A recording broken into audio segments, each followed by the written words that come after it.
Arsenal have issued an update on the fitness of Kieran Tierney, Thomas Partey and Takehiro Tomiyasu. We're going to be diving into that on this edition of the Chronicles of a Gooner Extra.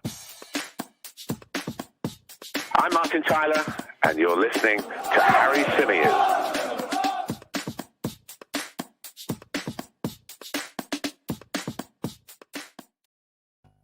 Hello and welcome back to the Chronicles of a Gooner Extra, part of the Chronicles of a Gooner podcast, right here on the 90 Min Football Network. As ever, I'm your host, Harry Symeou, and on this edition, we're going to be reacting to the injury update put out by the club just a short while ago. There are updates on the fitness of Kieran Tierney, of Thomas Partey, and of course, of our Japanese international defender, Takehiro Tomiyasu, who seems to have been missing for an absolute age now. We're going to get into the update. We're going to break it down. I'll be sharing my thoughts on what this means for Arsenal moving forward, how we can best cope with some of these injury problems. I'll be taking your thoughts from the chat box.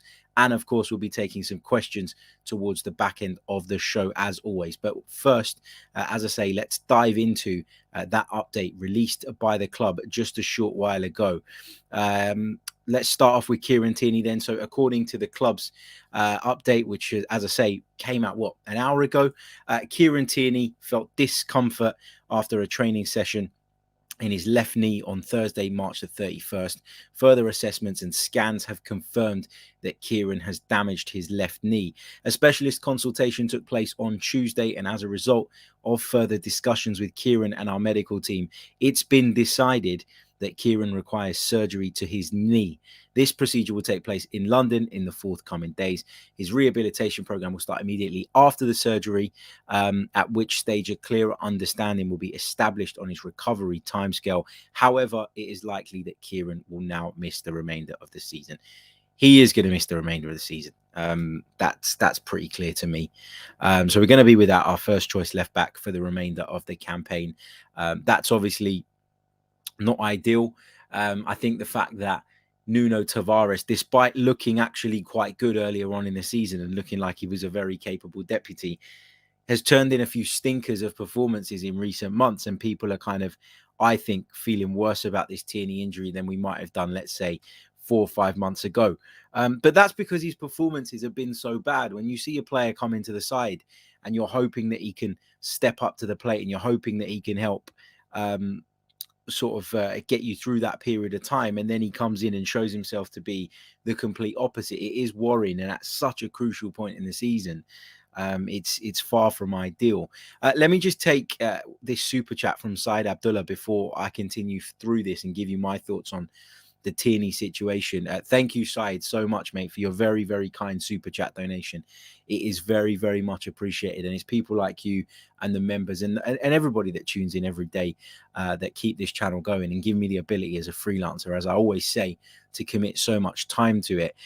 Said says, Simon Collins reported that Kieran Tierney had a knock for a while pre-international duty. The guy was playing through an injury. He played 2 pointless 90-minute friendlies carrying a knock. I love Kieran, but that's ridiculous.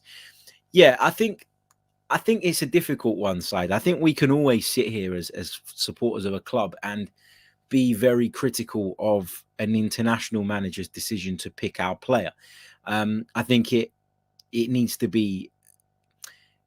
You need to understand that if you're an international manager, you want your best players available all the time, and you care very little for what that means with the clubs.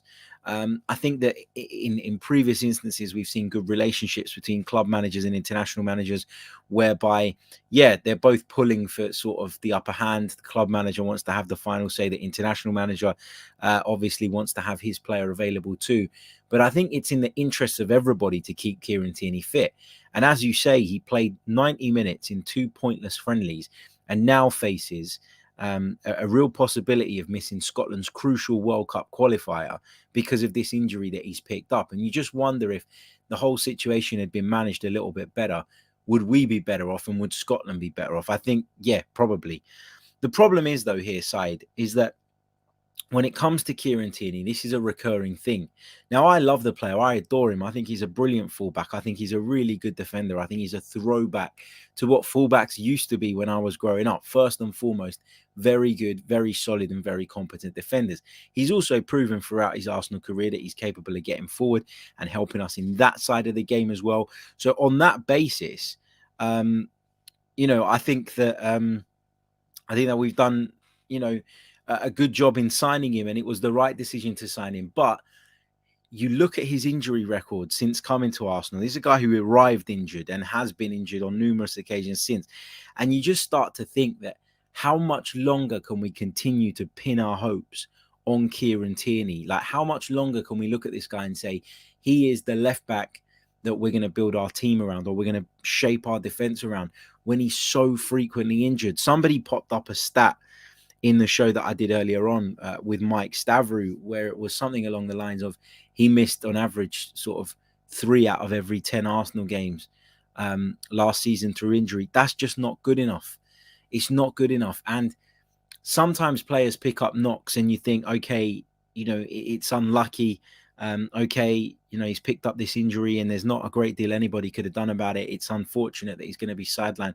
But you look at it as a one-off, or you look at it as something that is just pure and simply rotten luck. With Kieran Tierney, you have to say he is susceptible to injury. He is more prone to injury, clearly, than a lot of other footballers. An element of that is, of course, luck. There's no doubt about that. But I just worry about Kieran Tierney, because this seems to be a recurring theme. Every time Kieran Tierney goes down to the ground, I don't know about you guys, I brick it, because I think, here we go, we're going to end up with our left back sideline for a period of time. It's why I was so pleased when Nuno Tavares came in earlier on in the season and looked actually quite competent, because in my mind, it was like, finally, we've got a deputy for Kieran Tierney, not just because we need one for squad purposes, but it needed to be a deputy that I felt could come in and be comfortable quite a lot of the time, because of what was in the back of my mind about Kieran Tierney and how often he picks up these injuries. So that's where I'm at on this. It's unfortunate. It's really shit timing from an Arsenal perspective. Nuno Tavares, as I say, his recent form makes this worse, because his recent form has gone off a cliff. I know he hasn't played an awful lot, and I've seen some Arsenal fans be critical of Mikel Arteta and say, well, if you're calling this guy in out of the cold and expecting him to perform, then you're going to be disappointed. I think that's really, really unfair on the manager. I think one of the reasons that Arsenal are where they are this season and are in the race for the top four going into sort of the final stretch of the season is because, to a degree, we've been able to find some consistency in our selection. Consistency in selection goes a long way in sort of creating consistency in your performances and therefore consistency in your results. So I look at this and I think that you can't sit there and blame Mikel Arteta for not picking Nuno Tavares when Kieran Tierney's fit, because the drop-off in quality between the two is so significant. Tavares at times, when he's played, has shown that he can be an asset getting forward, that he's powerful, that he's unpredictable, that he can cause chaos in the opposition half. But from a defensive standpoint, you have to say he's always been shaky. And so why would Mikel Arteta risk that? Every game over the last few months has been like a cup final for us in its significance, particularly once we went out of the domestic cup competitions. All attention, all focus turned to the Premier League. And why would you rotate if you don't need to? Rotation is not something that managers want to do. It's not something that managers seek to do. It's something that managers feel they need to do in order to manage the workload placed on players nowadays. So I don't buy into that whole, it's Arteta's fault because he left Nuno out in the cold, or it's Arteta's fault because he hooked him against Nottingham Forest. He was awful that day, and he was awful last night. And on both occasions, he deserved to be substituted off. If you want to play for a football club of Arsenal's size, where the pressure is as it is at Emirates Stadium, then you have to accept that if you don't perform, you will be pulled out of the firing line. You will be benched. You will be shelved, whatever you want to call it. And Arsenal will look elsewhere, because we can't afford to have players that aren't good enough at our football club. Now, I'm not going to go as far as saying that Nuno Tavares is finished at I asked Mike Stavrou that question on the show that we did earlier on today. is this the end? And the reason I ask that question is because of some of the reaction I've seen online. To me, I don't think it's the end, but I think he's on thin ice. I think if he comes in to the team the next time and has another shocking performance, I think it won't be long before Mikel Arteta and the club start to lose faith in him. This wasn't a huge investment that Arsenal made in the player. He is someone that I think they will feel is dispensable if they need to move him on and feel like an upgrade is available. But, you know, I've been racking my brain over the last sort of few hours trying to kind of come up with what I believe to be the best solution to Kieran Tierney's absence. Is it moving Cedric over to left back for the time being? Well, it might have been that, but now we know that Tomiyasu is still going to be out for a while longer, which we'll come on to in a bit. Is it putting Ben White at right back, bringing Holding in at centre back and moving Cedric out to the left? I don't think that's particularly ideal either. Is it moving Granit Xhaka out to the left-hand side like we saw in the second half of last night? No, I don't think any of those things are the solution. I think the most sensible solution, the solution that disrupts the balance of this team the least, is to leave Nuno Tavares in at left back. Now, that sounds mad and it sounds crazy because of how bad his performance was, because of how bad his performances have been when he's been called upon of late. But I just can't see another solution that doesn't disrupt the team in other areas. And I've always said this, and forgive me if you're a regular listener or regular viewer and you think that I'm going over the same ground again, but I do not believe that the way to solve a problem is to create 2 or 3 other problems by creating imbalances, moving people out of their preferred positions. I don't think that's how you patch up a position in a football team. I think you try and be as consistent as possible in the way you set up, in the way you line up. And then I think you look at potential tweaks you can make in order to try and facilitate that difference in personnel. But I don't think you rip up the blueprint and completely change it. I've also seen people talking about a back 3. Again, for me, that's not the answer. Arsenal have been playing well in recent months, playing a very specific way. And to abandon that at this stage in the season, I think is even more of a risk than continuing with Tavares at left back. It will be a different game at the weekend. We're at home to an out of form Brighton side who obviously have ability, obviously have the capability of keeping the ball. They're very good on the counter-attack, got a lot of technical players. Graham Potter's done a wonderful job there overall. But you do think it will be a game in which Arsenal will control possession, dictate the tempo, and so that might suit Nuno Tavares a lot better. If Ben White and Gabriel take up the right positions, if Mikel Arteta sets up the midfield in the right way, and if Cedric is sort of given a slightly more reserved role on that right-hand side, then I think you can accommodate Tavares being a bit further up the pitch where he's clearly more comfortable. That's my opinion. I don't think we should go back to a back 5. My own dad is in the comments and says that we should go back to a back 5. I don't think we should, because I think that undoes all the good work that we've done over the last few weeks and months, and it's a step back for me. I think you try and limit the change that you make in the team. You know, yesterday was a shit night. It was a shit performance. We were all over the place, but we weren't all over the place tactically. It wasn't tactically that we got beaten yesterday. I don't think anyway. I think we got beaten because we weren't as committed as Crystal Palace. We weren't as up for it as Crystal Palace. We were sluggish. We were slow. We looked unfit. We were second to every ball. We were, we were overrun physically more than it being a tactical problem. I think when we changed the formation slightly, because Xhaka wasn't really playing like a normal left back when he went into that position. It was kind of that hybrid role that he's played before. I think that worked quite well for a bit of time, and then obviously we went and gave the penalty away, which ultimately ended the game. But I just don't think that we can adapt the formation at this stage in the season. I think it's too late. I think it's too risky, and I wouldn't be doing that.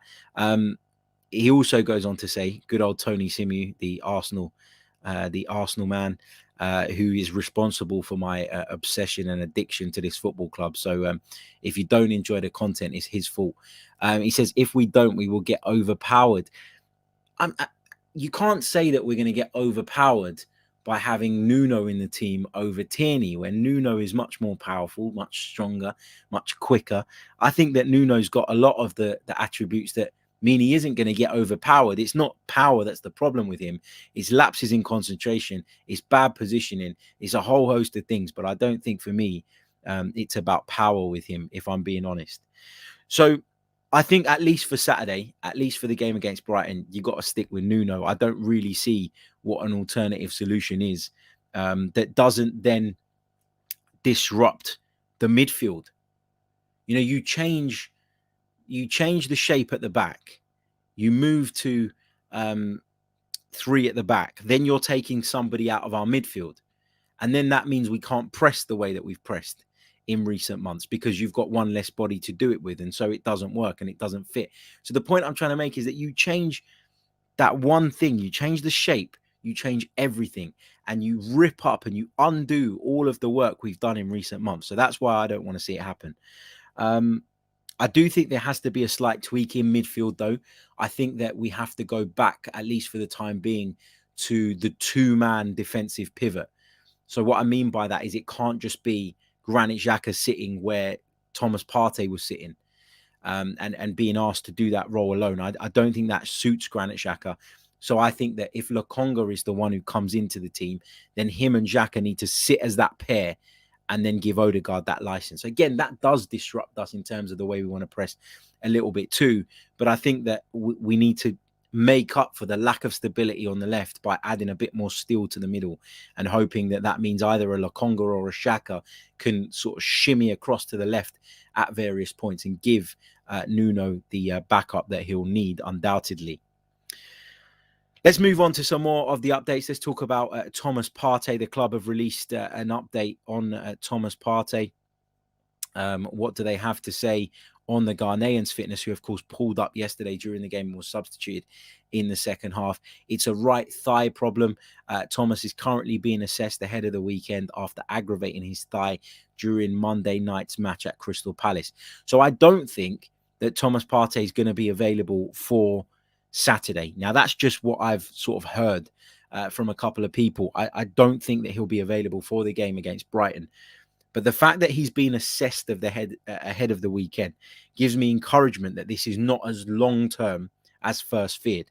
When I was looking at it yesterday and I watched him pull up, I was certain that it was a muscle strain and I was certain that he was going to be out for 3 or 4 weeks at minimum. So to see that he's being assessed, it gives me a bit of encouragement. But Arsenal have been so coy about injuries and timescales. The example of Takehiro Tomiyasu, which we're going to come on to in a minute, is clear. You know that it is clear. Sorry, that Arsenal don't seem to want to give anything away around injuries.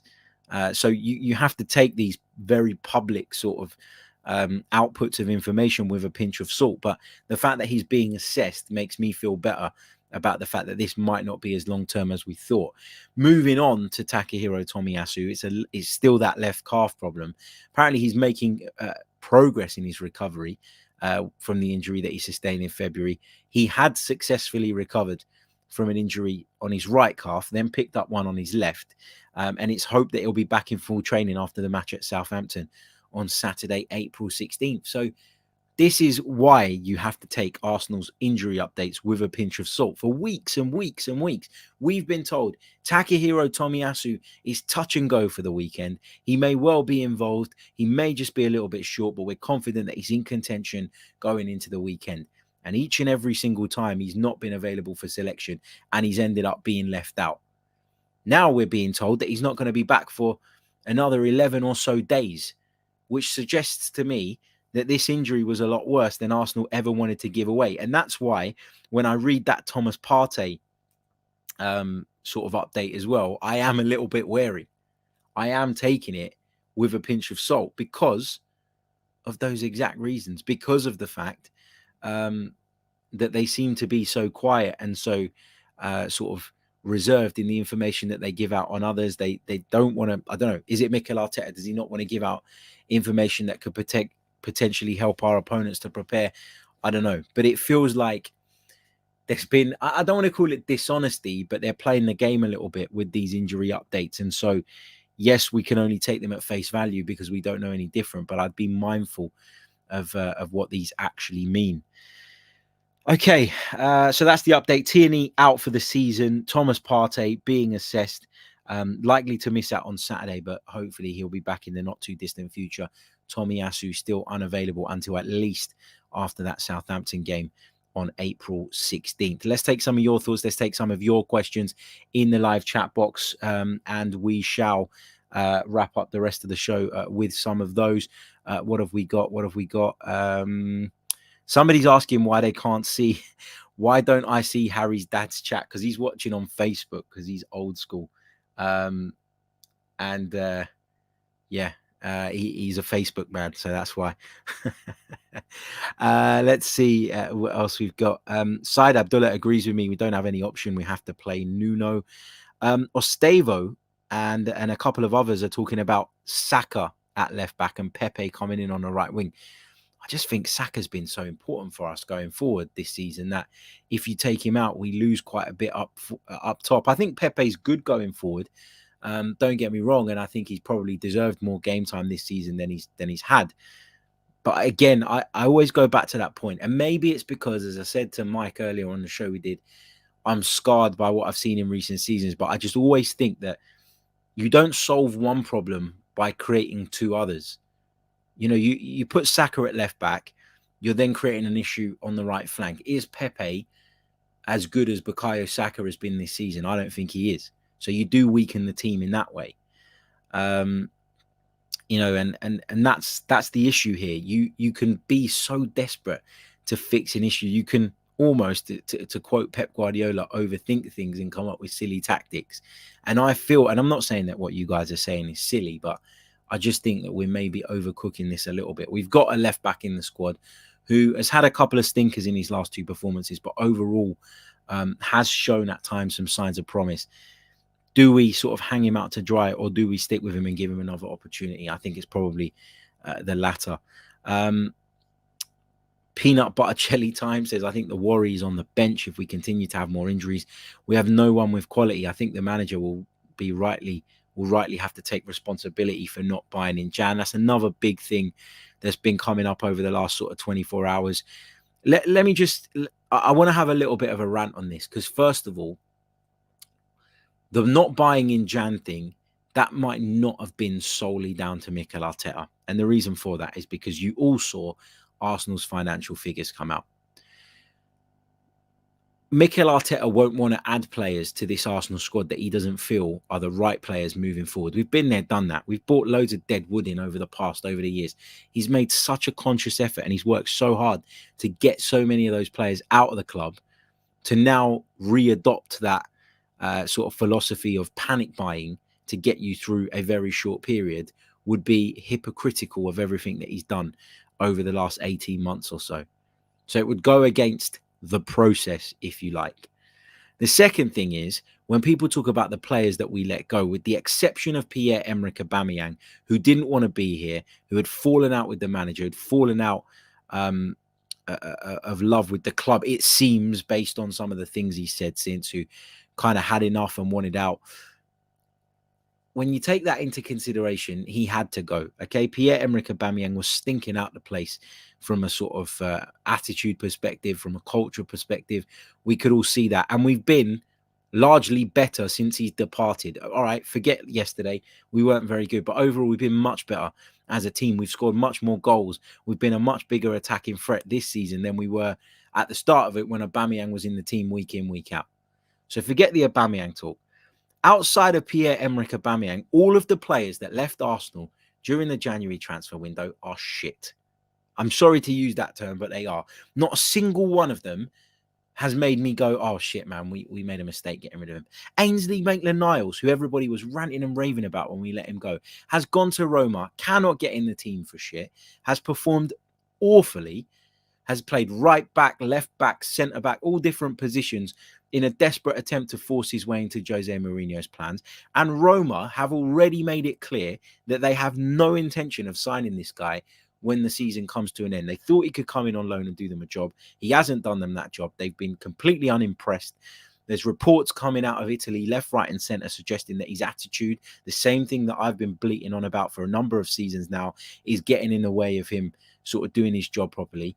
And And Arsenal fans want to sit here and tell me that the reason we might miss out on the top four, which, by the way, was always going to be difficult for us to achieve anyway, is because we've let crap players like Ainsley Maitland-Niles and Callum Chambers, who hasn't been able to establish himself in the Arsenal side for the best part of 5 years. People are going to tell me that that's the reason that Arsenal are in trouble now. No, not having it. You want to get rid of dead wood, you have to get rid of dead wood. And you can't always... You can't always just sort of skip steps in a rebuild. Do we have the ability financially to stockpile players? Do we have the ability to bring in, to have three players in each position? Do we have the ability to have two players in each position when we're only in one competition and keep them happy? No, it's not that simple. And Mikel Arteta took a calculated risk in sort of reducing and thinning out the squad size going into the remainder of the season, because we only had the one competition, and because what it does is when we get to the next phase, which is the summer, we then don't have to spend the first half of the summer trying to bomb out players. And that has delayed us in recent years. How many times in recent seasons have we gone into transfer windows going, okay, well, we want this guy, and this guy, but first we've got to get rid of this guy, and this guy, and we could never do it. And we'd end up having to hold on. And we'd get right to the end of the window and then we'd overpay or we'd panic. No. To right those wrongs, to fix those mistakes, to sort of reinvent the wheel at Arsenal and get us back to where we need to be, we had to strip the squad back. And there was always a risk that it was going to cause us a problem. We are going to have that problem caused. But, again, people last night after the game, it's all Alexander Lacazette's fault that Arsenal didn't win at Crystal Palace last night. It's because we let Aubameyang go. It's because we don't have another striker. Every single Arsenal player on that pitch last night was awful. With the exception of maybe from the 11 that started, with the exception of Cedric, who I thought actually did an okay job of containing Wilfred Zaha for large periods. Everybody else in an Arsenal shirt was abysmal. But I don't see anybody saying that it was because of Thomas Partey that we lost, or it was because of Ben White, or it was because of Bukayo Saka or Smith Rowe or Odegaard. Everybody wants to pin it on Lacazette because that's the position that we were all clamoring for. That's the position, that we were all clamoring for over the January window. No, drop the narrative and look at it for what it actually is. Arsenal couldn't create shit yesterday because we couldn't progress the ball regularly enough and well enough to cause Crystal Palace problems and to have sustained pressure from which we could create stuff. And as Mike rightly pointed out on the show that we did earlier today, the two opportunities we did have, the one that fell to Smith Rowe and the one that came to Martin Odegaard, all of those came off of play up to Lacazette. So it just goes to kind of show that we do carry certain narratives. We do that as fans. We do take them forward and we get stuck on them. We get caught on them, and then we don't want to change our opinions. And at times our criticism can be unfair. Let's take some more of your thoughts, some more of your questions. Jared says, why not deploy a 3-4-2-1 just for the time being? This is why teams are successful. They have backup plans in case plan A falters. And right now, teams are figuring out how to beat us. I don't think you can just go like that and change the way you play overnight. Not if you want to play. If you want to execute a philosophy to as close to perfection as possible, it needs to be habit. It needs to be second nature. The best teams in the world, they don't change the way they play. Manchester City play the same way every single week.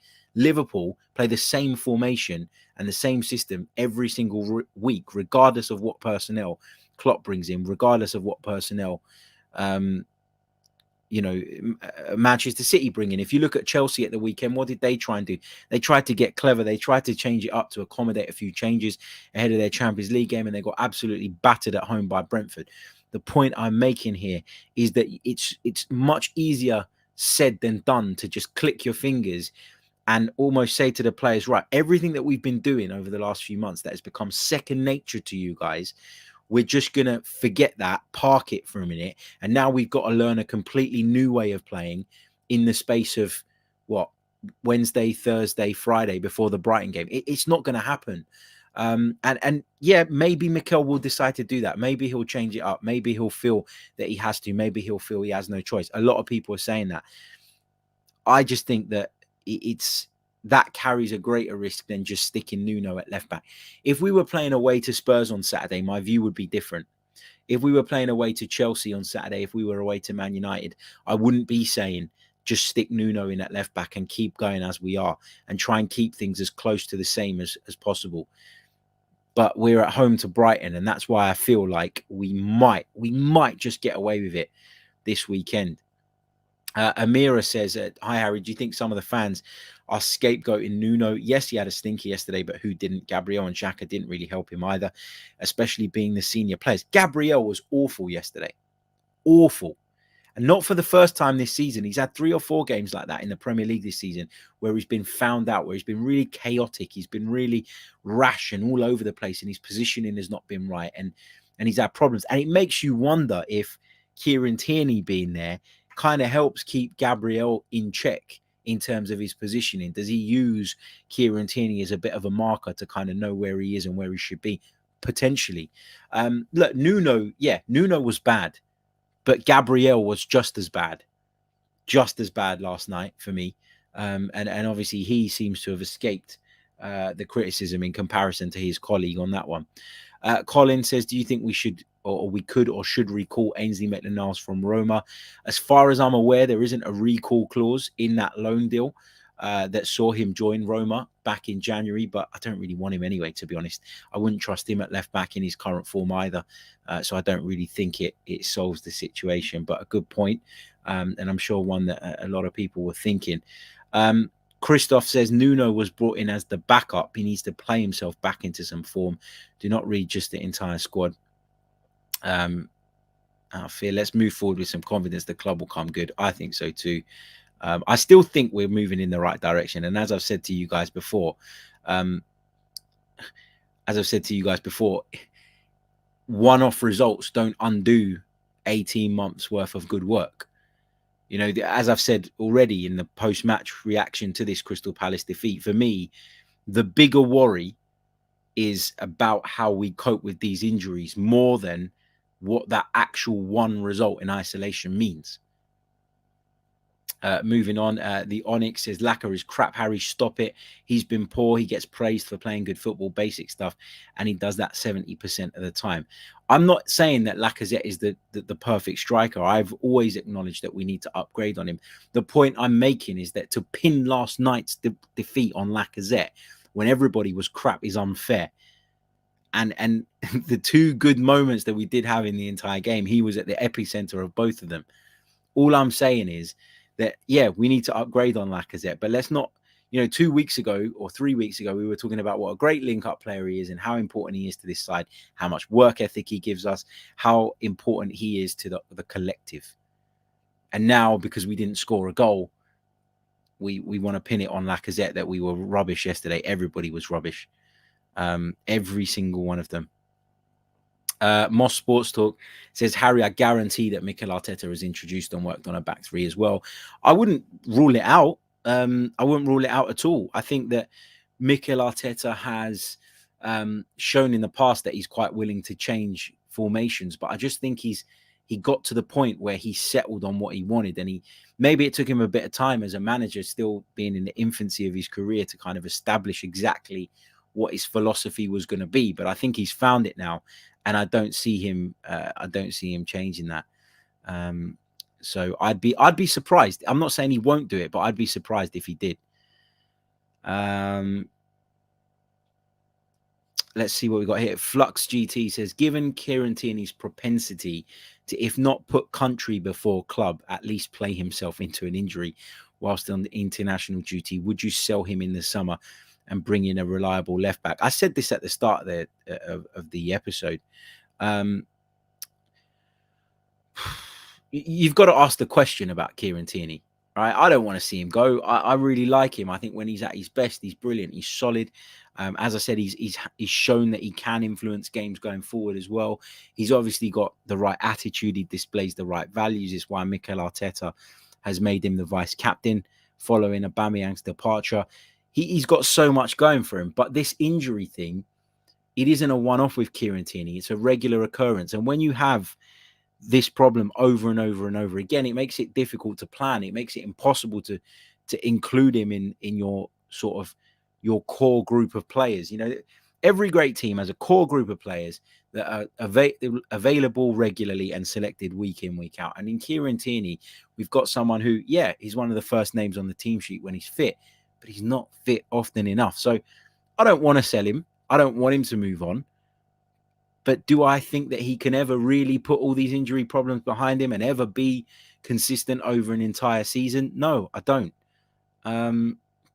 I don't. I'm worried about it, but I have been worried about that for ages. If you go back to some of the shows last season, you'd have heard me say exactly the same thing.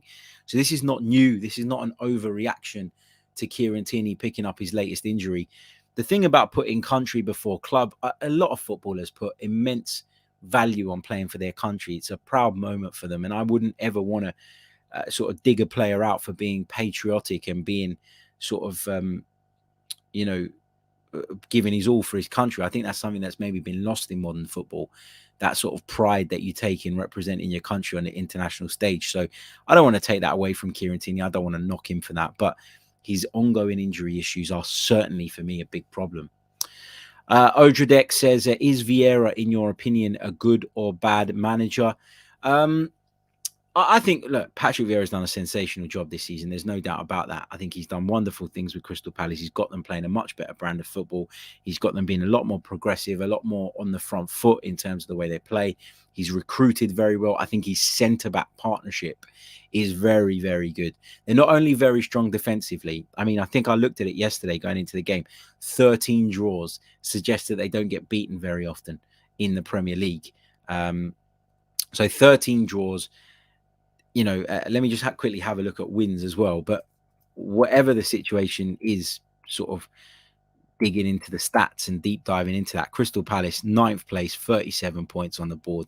They got a game in hand over Wolves and West Ham, who are both above them as well. Not that they're going to close that gap, but just to put into context how well they've done. They've, as I say, they've now drawn 13, won 8 and lost just 9. They've lost the same amount of games as us this season, which is a testament to the fact that aside from making them more progressive and aside from making them a lot more attractive, they are still as efficient, if not more efficient, and they are still as solid as they were when Roy Hodgson was stinking out the place with his boring style of football.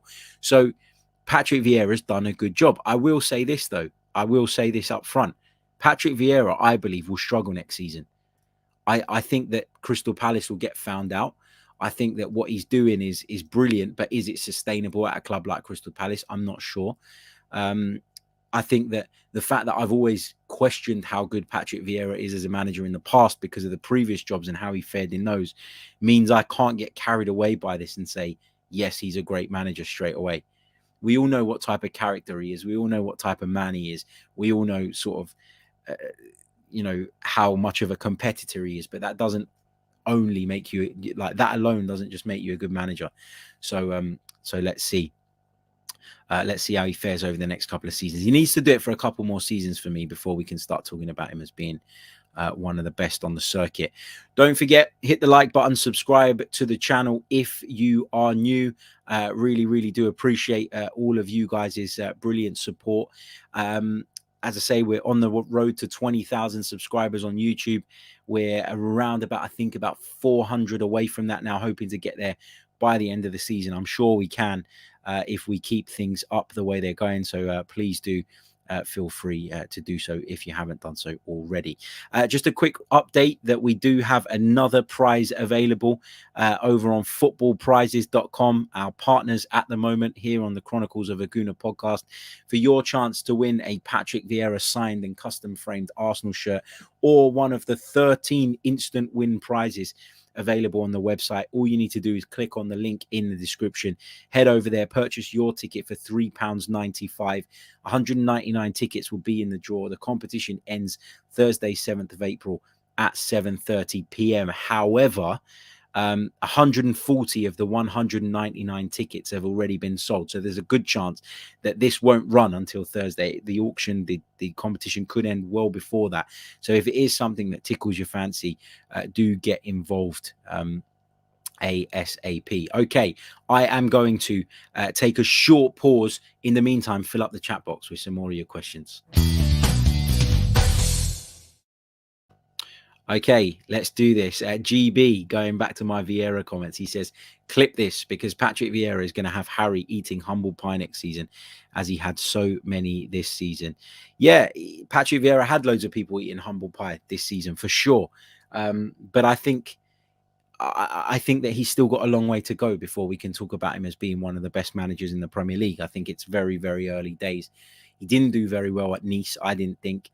Didn't do very well. He did okay in MLS, but without being disrespectful to our American followers, MLS isn't the same standard as English football or a lot of the European leagues. So I'd like to see Patrick Vieira do well. Of course I would, but I'm not convinced that he's at that point yet.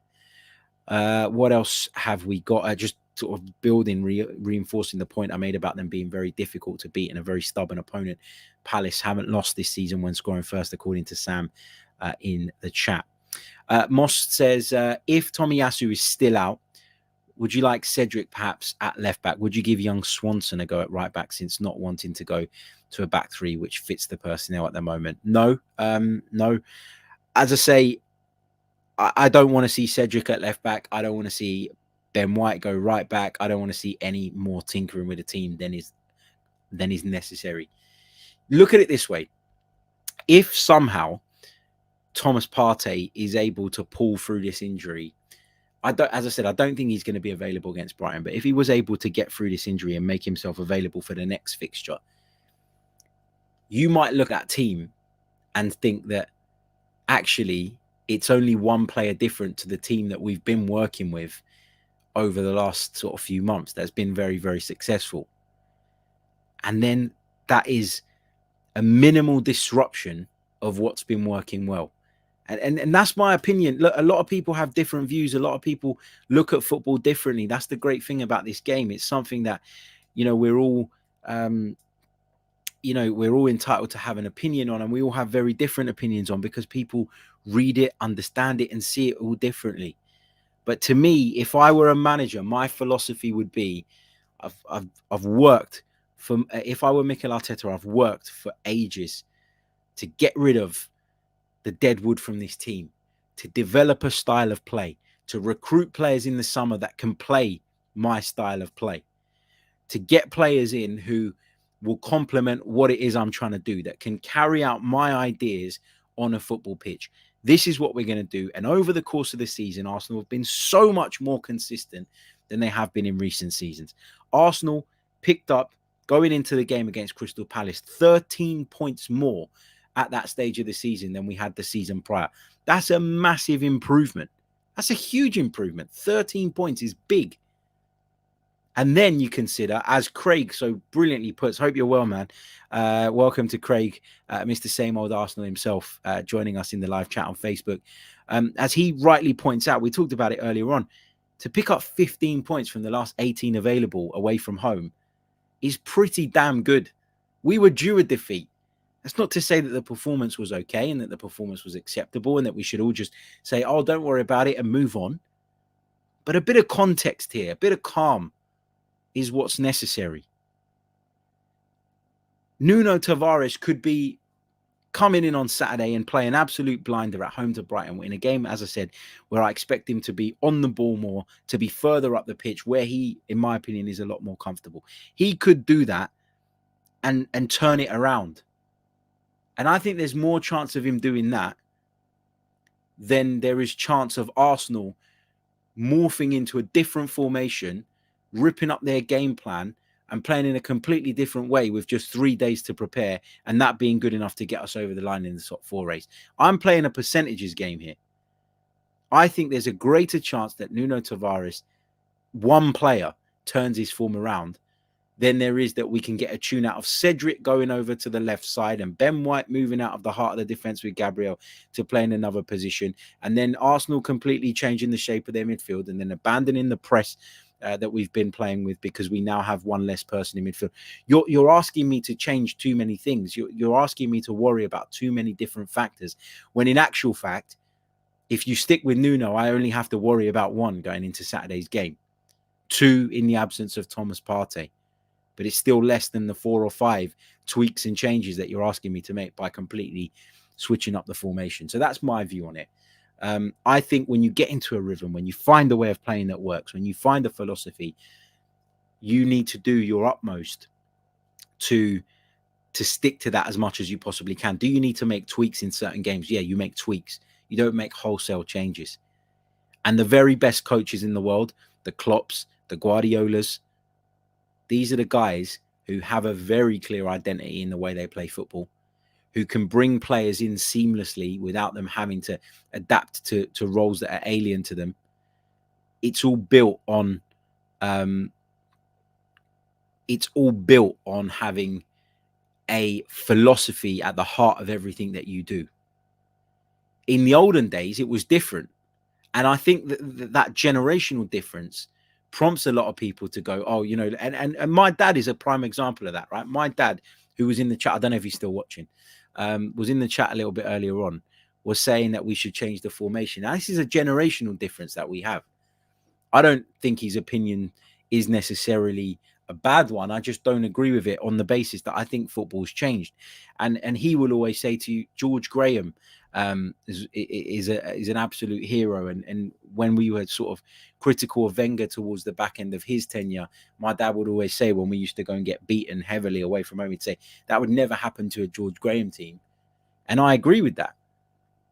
But George Graham, a lot of the time, would build his philosophy, or his philosophy was to spend as much effort and time and energy trying to nullify the opponent as much as trying to sort of impose yourself on the opposition. And I don't think that that's the way the modern elite managers today see football. I just think it's changed. I don't think Klopp spends half as much time as George Graham would have done trying to nullify his opposition. I don't think Pep Guardiola, who I know my dad's a huge fan of, spends time worrying too much about opponents. And sometimes that can prove to be their downfall. But overall, having that strong philosophy, having that strong identity, and having the right players and good players in those positions breeds more success than it does failure. So I think that the generational difference, people who grew up watching the likes of George Graham are probably more acclimatized to the idea of, no, we should spend more time worrying about the opponent and doing what we think prevents us being exposed. Sometimes more so than what we actually need to do to impose ourselves. And I just think there's been a bit of a flip in football in recent seasons. So that's my view on that. I am going to leave it there because we've been going for a while. This was supposed to be an episode of Chronicles of a Gooner Xtra, which is our short form show, but we've been rambling on for 50 odd minutes or so. Thank you to everyone who's joined us. Of course, lots of you in the chat box. As always, don't forget to hit the like button. Please do that. It really does help. Don't forget to subscribe to the channel if you're new as well.